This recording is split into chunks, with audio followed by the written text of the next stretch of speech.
Hey, I'm Doc, and this is PopCast, episode, I'm going to say 12. I am here with Mark Montgomery. How's it going, man? All right, it's going real good. I cannot complain. Good. Yeah, the complaining contractually, as part of Mark's appearance here, I said no complaining. I also said don't hit the table, and I find that I keep hitting the table. Yes. Luckily, I didn't sign a contract saying don't hit the table. Yeah. So we're going to talk about just yo-yo culture, but I thought we'd start off with some tricks, something fun. So let's head over to some tricks. Let's do this.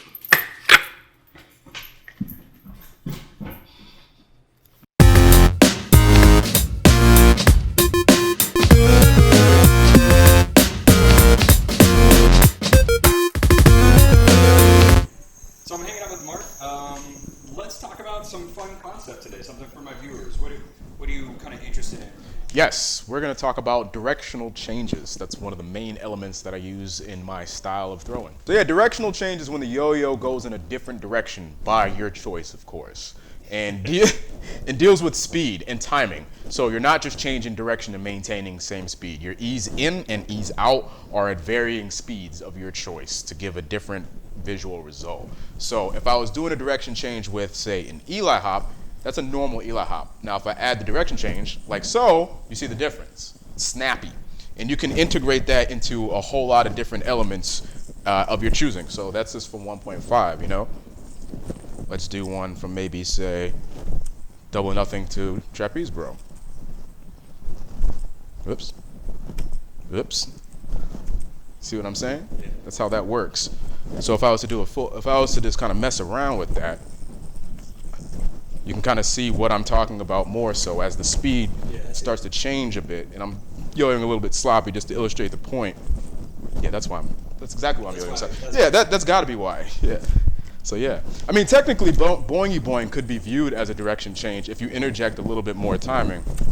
Yeah. You know what I'm saying? So it's all about that really kind of rapid movement of timing change. Whoops.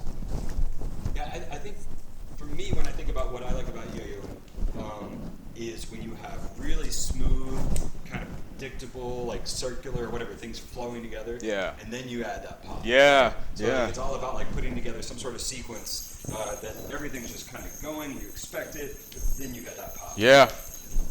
Yeah, I remember that. Yeah, I mean, yes. I agree. You're right though. When you have broad motions or broad direction, it really helps out quite a bit to kind of break up the monotony of everything. Whoops. Yeah, I agree. If I was going to say start here, I would honestly say start with just an Eli hop. So just a nice pull. Just a nice tug. It's a nice tug. There you go. So this is going to help you figure out what you're really dealing with, because even though it seems simple, I'm manipulating the placement of the string on my finger at a micro speed. Because if I pull it in the same exact spot, then I'm going to get a string burn. So the string needs to be moving a little bit, but it can't move too much, because then it might be harder to land on the actual segment. So just getting comfortable with that. I mean, even when I do it, I still have to practice it if I'm doing that in particular. It's actually a little bit more easier to do when you're doing things that are varying. So here we got, let me bring it back. So we got 1.5, and all I'm doing is just swinging over and bringing it down. Just like in Buddha's Revenge, or White Buddha if you're more advanced. So from here to here. But I'm doing that in one motion. The yo-yo, right around 10 o'clock or so, is where I want the yo-yo to go from its motion straight into my string. So once I get to that time, I'm going to jerk the yo-yo down by pulling my left hand so that moves the string off the string onto the next one, like that. So it's all in my left hand. It's all in the opposite hand for many, many directional changes. And I am not clean right now, but you get the point. So that's where I would start. I would start with Eli hop and actually try to hit it. And then I would try 1.5. And that comes from that particular 1.5 directional change. That comes from a yo-yo by the name of Anthony Mott.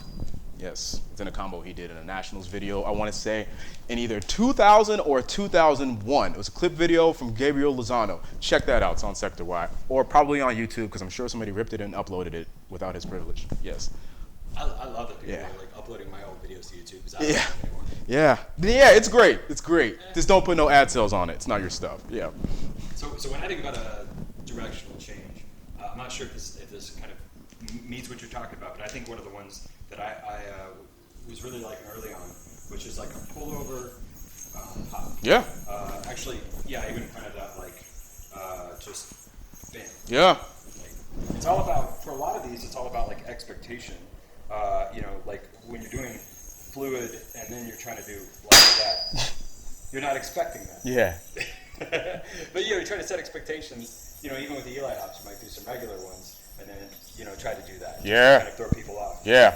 And the same here. It's like smooth with, and then back to smooth. Yeah. Plus, you'll notice too, especially if you're a more flowy yo-yoer, as far as your style is concerned, once you start doing that, you're going to notice really quickly that it gives you a lot more control, and that control gives you a lot more options.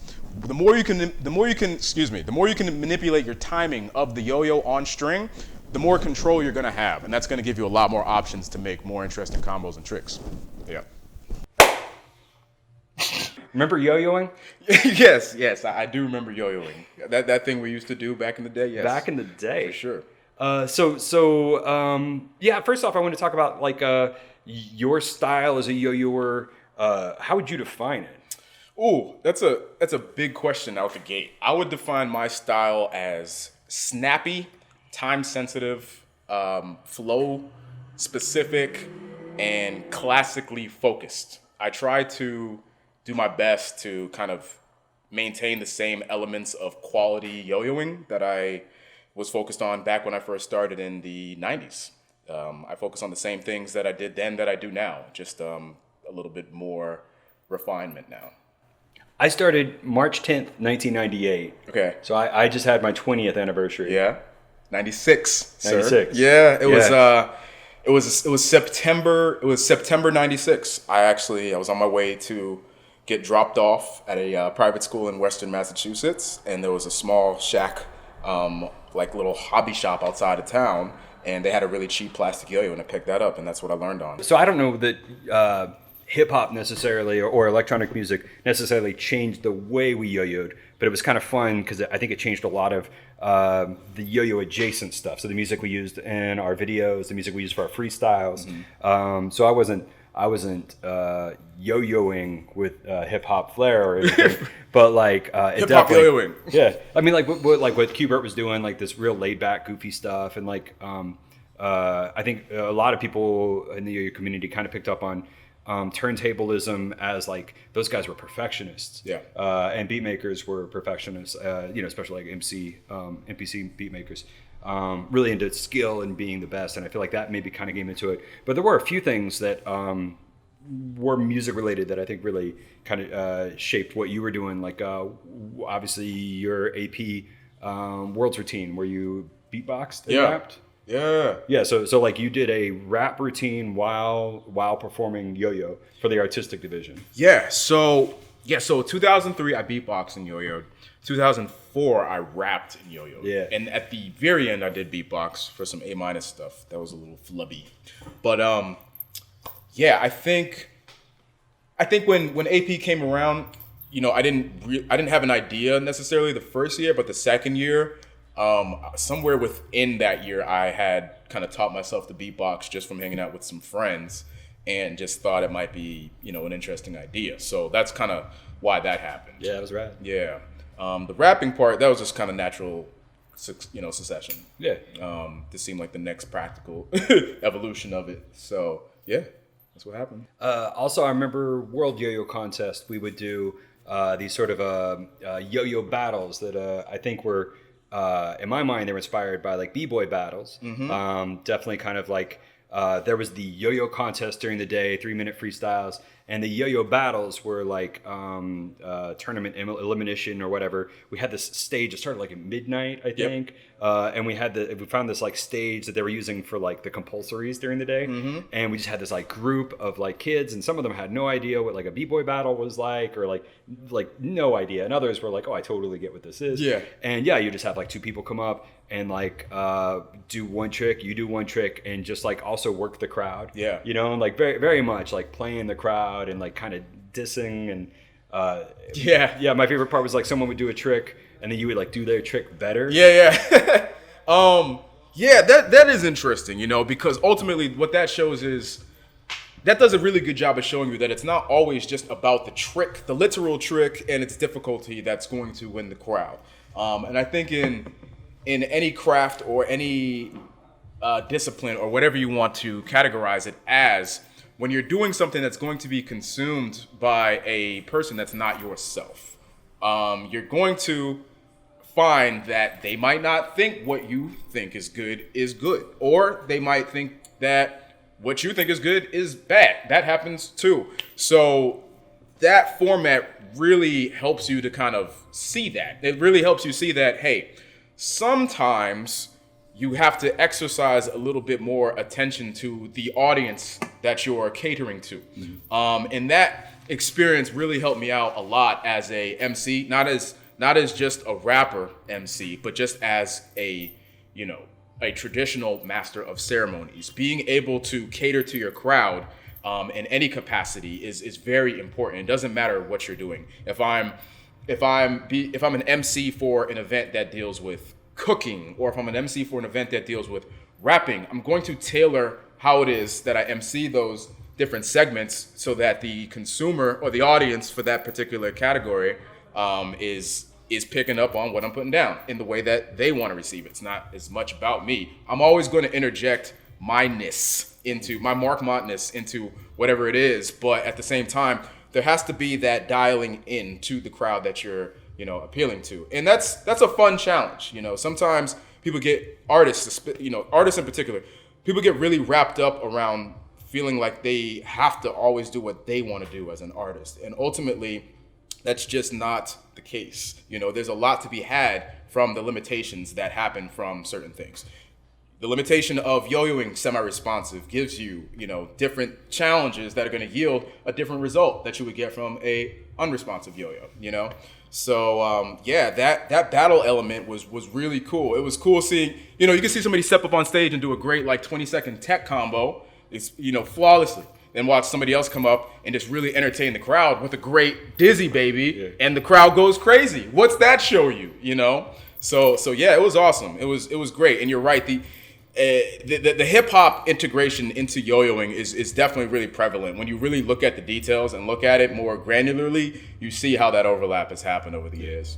Well, one of my favorite bits of that is I can't remember what year, Nats, and for a couple of years, you and I would be like hanging out, and like sort of groups would sort of form around, just like they want to be with the older yo-yoers or whatever, and it felt a little awkward or whatever, and so we started kind of like a cipher, where all these people that were there like, hey, look at my trick, we'd be like, cool, let's all get in a circle. And you step into the cipher, you do one trick, and you get the hell out. You move to the side, you watch other people, you appreciate other people, you take your turns. And if you're shy, you kind of try to get over it and step in. We'd like root them on, do something.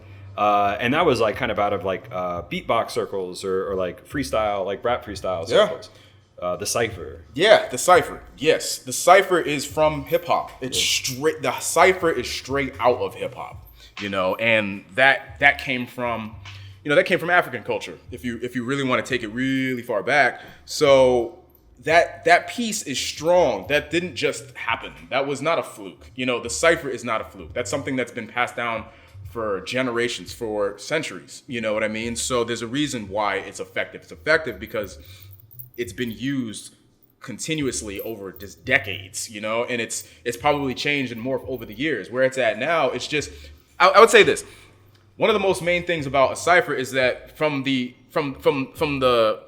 starting, this base level, that is not about you versus. That is you with. Yeah. Ciphers are communal. you know? So right out the gate, you're already in a different kind of energetic point. You're in a different emotional point. You're in a different sensibility. You're not trying to compete. You might be trying to kind of positively compete in a way, like you still want to, you know, put on, you know, the best show or do the Bring your dopest A game. Yeah, bring your A game. Yeah. But you're not trying to attack somebody. You're trying to throw in your dopeness into that pot of gumbo that is the cipher. So yeah, and that's what hip hop is all about. Hip hop has always been about just community. It's always been about access of tools, taking this and repurposing this way, taking this skill and passing this on to these kids. You know what I mean? It's never about I'm better, I'm this, I'm that. It's always been about providing an avenue or a platform for others to jump in and just do some dope stuff. You know, ultimately when hip hop, you know, really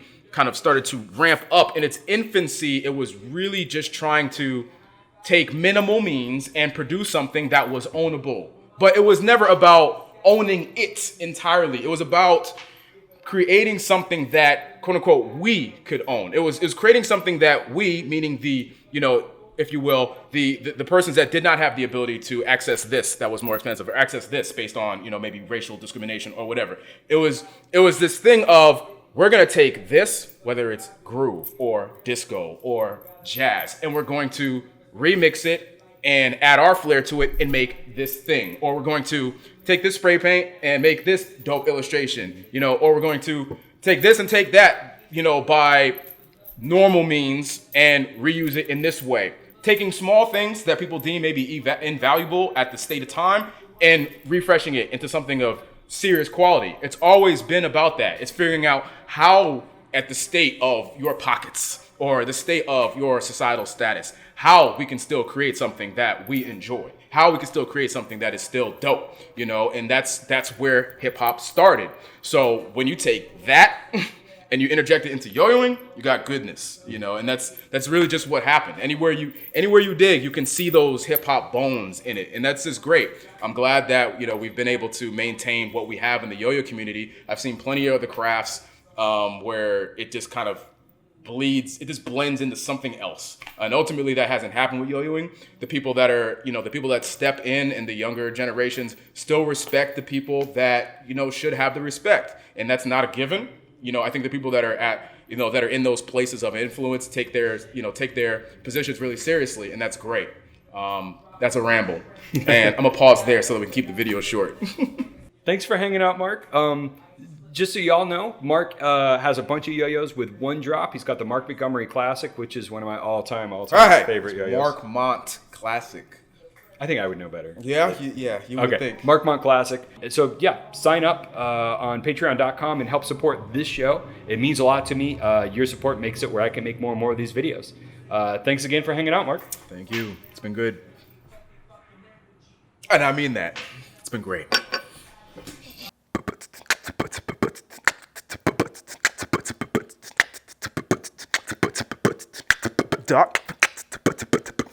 Pop.